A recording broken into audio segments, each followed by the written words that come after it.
իշխանությունն է, որը դավաճանեց ուրացավ Արցախը, 3000-ամյա Արցախը։ Մենք երբեմն ասում ենք եւ չենք գիտակցում, թե ցեղասպանությունից հետո 15 թվականից հետո հայ ժողովրդին տրված հասցված Ինչ բացառիկ ողբերգության մեջ ենք մենք շարունակում ապրել, որ քո իշխանություն ներկայացնող մեկը Արցախը 3000-ամյա Արցախը իմ հողը, իմ հայրենիքի մի մասը ճանաչեց Ադրբեջանի մաս։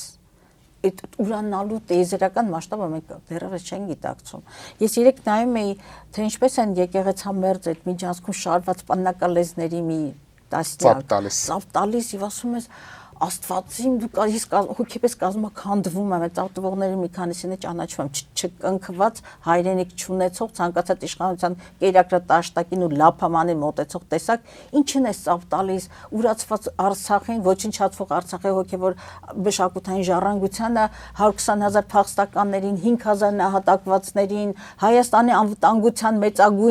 անվտանգությանը մեծագույն սպառնալիքին, քո գոյութենական, չգիտեմ, սպառնալիքներին, երբ որ եկեղեցին ասպատակվում է հերձվածողներով, երբ որ վեհափառի անունը չտալը հերոսականությունը, ինչին էլ այտենց այդ հոգեթով երանավետությամբ մեկը թուրքն է մտել հայ եկեղեցի։ Դասական աստվածանարգության օրինակ։